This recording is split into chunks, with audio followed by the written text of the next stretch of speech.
Hey YouTube, it's Sean, Griffin RC Planes. Happy Monday. Hope everybody's week is off to a good start. Hope you guys got to do a little flying this past weekend. I did. Yesterday, Sunday was a great day. Saturday, a little on the windy side, but we had a good time yesterday. 2 more days left in the time to enter for the 100 subscriber giveaway. Hey, I've got a lot of comments, which thank you. I need them. I need the ideas. So the questions, the comments, the ideas, keep them coming in. I'm making a list and checking it twice, and everything's gonna happen. One of the comments I got was when I was showing you guys the Spektrum smart electronic speed control programming option from the transmitter, and somebody said, hey, the menu is still up on the screen, you know, like even if you're not programming it. Yeah, it's on there, but you have to enter it a certain way, and I'll show you guys how to do that. You've got to, number one, you got to make sure that all your channels are operating at 100%. So if you've got safe turned on, or any dual rates, or your servo travel is down, everything's got to be to 100%. That's what they say. I'm sure 90 would work, but have it at 100%. And then you've got to have your transmitter on, and you've got to, you know, go ahead and bind to your model. Do that. Bind to your model like you're going to fly it. And then you roll your scroll wheel all the way to the right. You're going past all your telemetry data. Your last page says the Avian Avian Programmer, but it's just P-R-O-G. Okay, so now you get that screen up. Unplug your speed control and plug it back in. And while your motor's beep, beep, beep, at that point, take both of your sticks down and towards each other, okay? And then you'll see on your screen that you're in, I guess, setup phase 1, you know, the first process. And then after like 10 seconds goes by, it'll say you're in step 2, and it'll tell you the directions also. The directions are there for number 1. It says to bring both sticks to each other and down. And then the second step is take your throttle channel and go down towards the inside, so it'll be to your right, and then on your right stick down and to the right.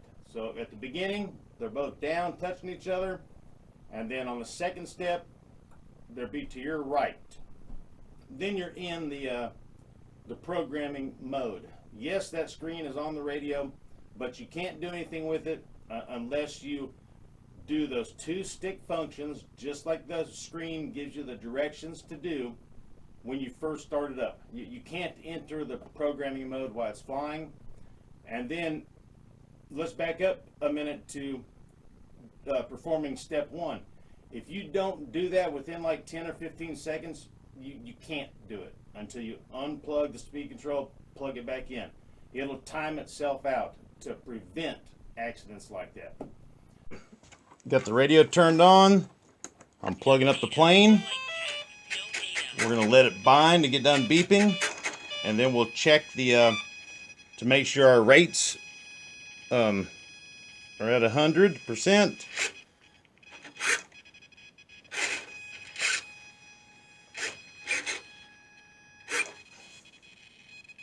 We're golden. I'm going to roll the wheel all the way to the right to the Avian Prog menu.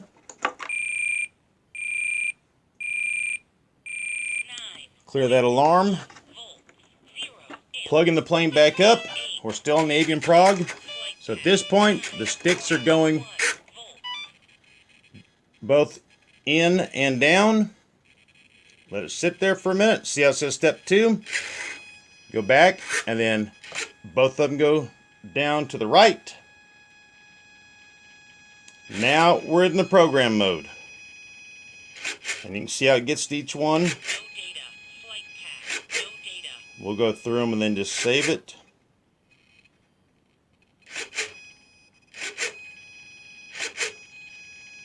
Moving on down, moving on down. Hey, there's that timing we're talking about. So I'm at 30. You move your stick to the right to get to the next one. There's 5, 15, back to 30. That's your choices. on this ESC, may be different on others. No data.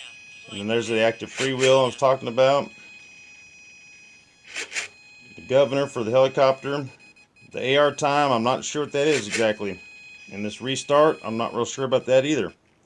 That's where I have thrust reverse. Look here, this is the power of the telemetry.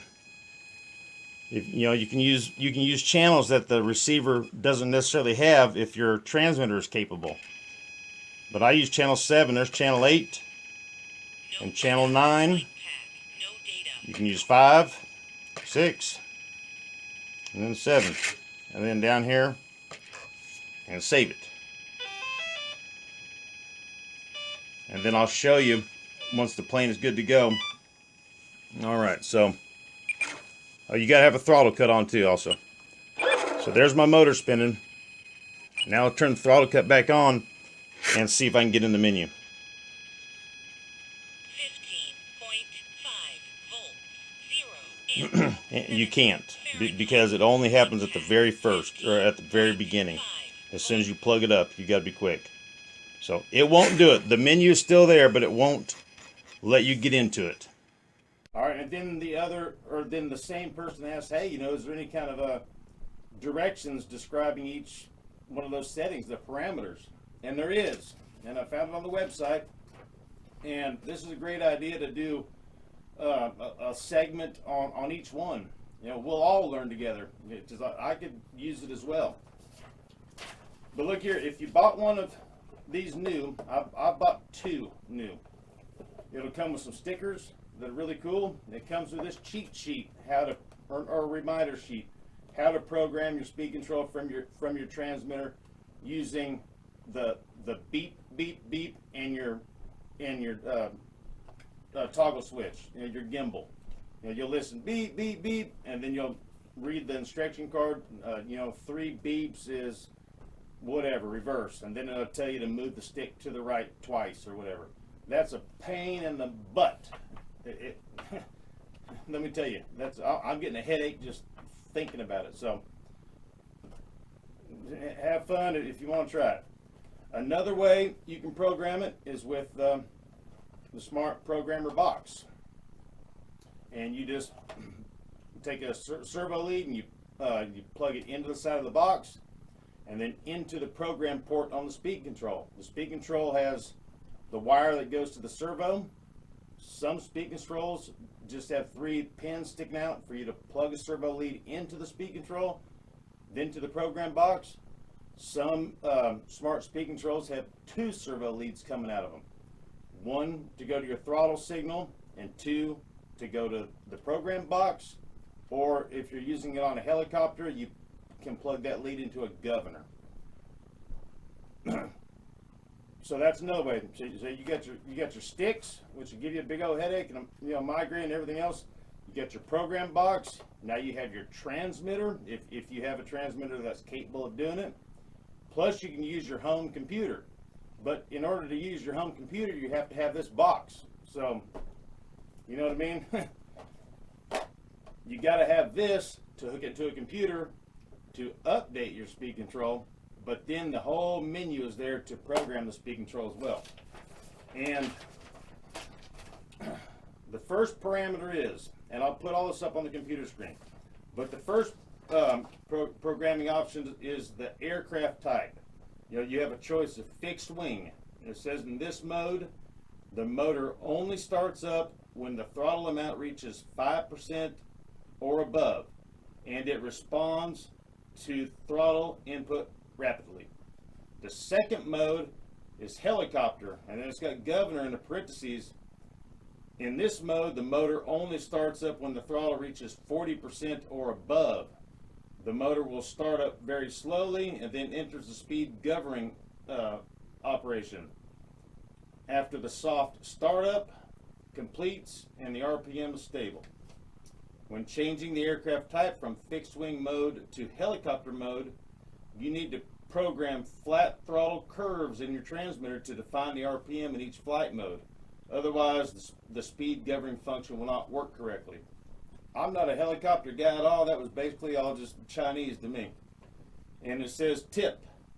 choose the fixed wing mode if your helicopter is using an external governor. And then it says disable the freewheel mode. So I'll put all this up on the computer. That's number one. The other parameters are brake type, disable, normal, proportional. The third one is brake force, and then you got level 1, 2, up to 7, or disabled. And then number 4 is voltage cutoff type, soft or hard. My guess is that's if your battery's dying, soft or hard. And we'll learn and talk about all that too. Number 5 says number of LiPo cells. It's got to auto calculate 3, 4, 5, or 6S. So this only goes up to 6S. And then cutoff voltage for your LiPo. Disabled 2.8 volt, 3, 3.2, 3.4, 3.6, and 3.8. I don't know why 2.8 or even 3 or 3.2. 3.4 is on the low side to me. We can talk about batteries too. I know quite a bit about batteries. Maybe if someone has a life battery or some other kind of battery, 2.8 might be there. Then you got your BEC voltage, which is how much volts are coming out of the speed control feeding your receiver. Some people might be using the high voltage servos. So you have your choice of a 5.2, 7.2, 7.4, and 8.4 voltage for your BEC. And then you got your startup mode, normal or soft. And I'm kind of confused on that too, because we got the startup mode for the aircraft type, but it says normal, soft again. And then timing, low, medium, and high, and it reads 5, 15, and 30 degrees. Timing on these brushless motors is similar to timing on a car. Basically, when your speed control is giving electricity to the motor, it's got to give it to it at just the right time to keep it turning. Jolts of electricity make the magnet move. The magnet makes the motor turn. So it's all just got to be like a fine tooth, or a fine tooth comb, or fine old machine, or whatever that dang saying is. But that's timing. We can talk a lot about timing, but it's got to be right. Jolt of electricity moves the motor this much. Another jolt moves it some more. Another jolt moves it some more. If the first jolt is right on point where it needs to be, and then the second point is kind of behind a little bit, then the motor we'll call it cogging. So we'll talk about timing. Maybe I'll get something to use to give you a demonstration. Maybe a globe where it's on an axis. We can spin it. It kind of sounds cool. And then it's got freewheel mode and enable or disable. Oh, and also motor rotation, clockwise or counterclockwise. And then factory reset. The freewheel mode is really good because I use reverse in a lot of my planes. And when you have your brake type set up as reverse, when I'm down to 0 throttle, if you don't have the freewheel enabled, the propeller will stop. And then that just messes things up. So enabling freewheel will let the propeller move with the speed of the wind. Some people like it to stop. Gliders do that because then they would the props fold back or something. But I want the prop to motor with the plane. So we'll all learn all this together. So that's what we'll do. But I'll put all this up on the computer screen. That way you guys can pause it and do all kinds of stuff. And maybe you guys can feed me some info on that. All right, guys and gals, the Avian ESC. We can start with the motor wiring diagram for the speed control there. There's here's the programming port I was talking about. Some ESCs have 2 servo wires or leads coming out of them. One goes to the receiver right here, and then there'll be a loose one hanging, a program port. That 60 amp that I have doesn't have a second lead. It just has 3 pins to plug into. So it just depends what you have, if it has the 2 separate wires or not. And then we'll run down here to the parameters real quick, and that's all. Well, I guess we'll go through it all. That way you guys can pause on things if you need to.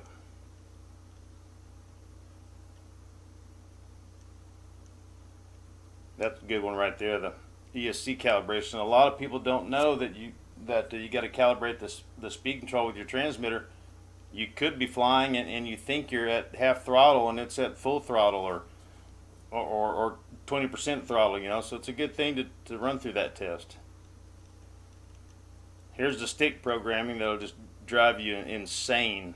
Oh gosh, you think you get it right, and then you're like, was that 4 beeps or 3 beeps or what was that? Then you got to start over, and God, and then you slam your transmitter on the ground.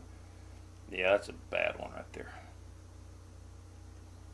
Let's get down here to our parameters. There's our yeah, these are the parameters for your headaches right there. Kind of feel bad for pausing on this. I didn't tell you to. Whew. Here we go. So there's your aircraft type, brake type, and all the definitions are on down here. I'm going to set up a video series for each one. Okay, so there we go. I went past it. There's our aircraft type. And then I'll get to number 2. All right.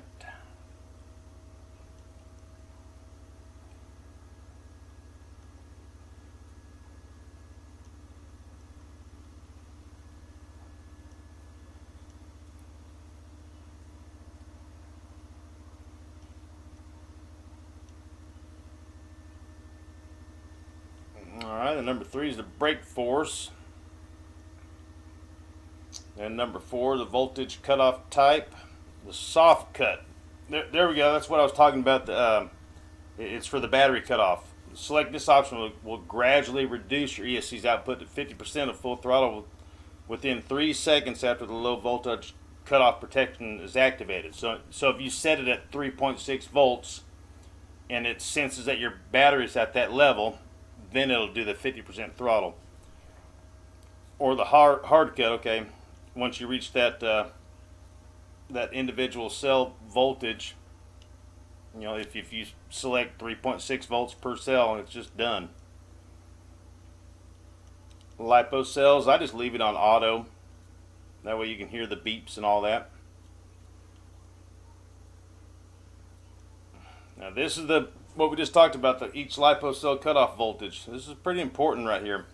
You don't want to set it really low, because if you did fly too long, you could potentially ruin that lipo battery. You never want to go below, I never go below 3.7. So then it says right here, discharging a lipo below 2.8 may damage the battery. So I guess an entire volt 0.1 is my cushion.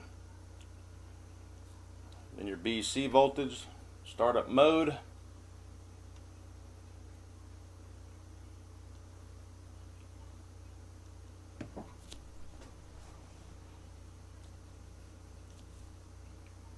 There's just, okay, startup mode. The normal start, I guess whatever your stick is at is what it's at. And then the stop start gradually gets up there. What I read was a soft start was good if you happen to be using like a gearbox on your prop.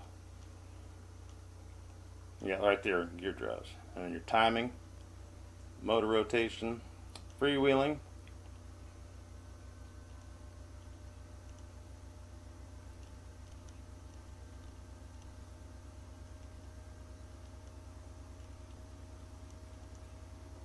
We'll just go all the way down through it,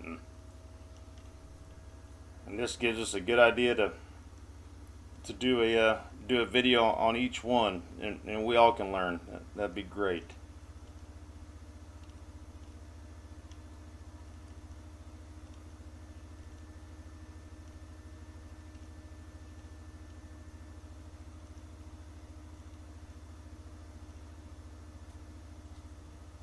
Shout out to saying thank you for giving me the information about the new UMX pits. Needs a 3-cell battery.